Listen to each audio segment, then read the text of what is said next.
In this video, you're going to learn all the correct alignments for Warrior 2 in just 2 minutes. So the distance between your legs, the direction of your toes, the arms. Ilona is going to cover it all. Enjoy the video.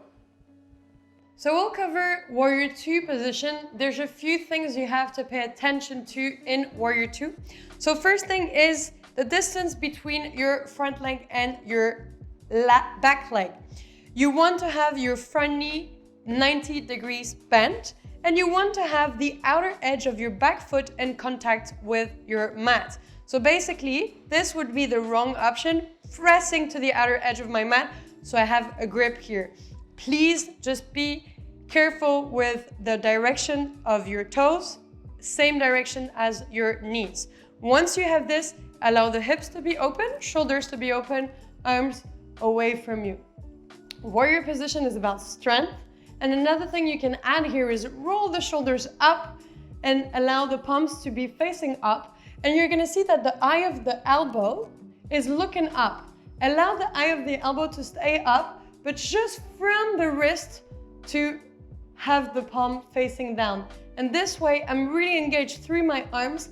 My energy is pushing forward and my back leg is just keeping me grounded to the floor.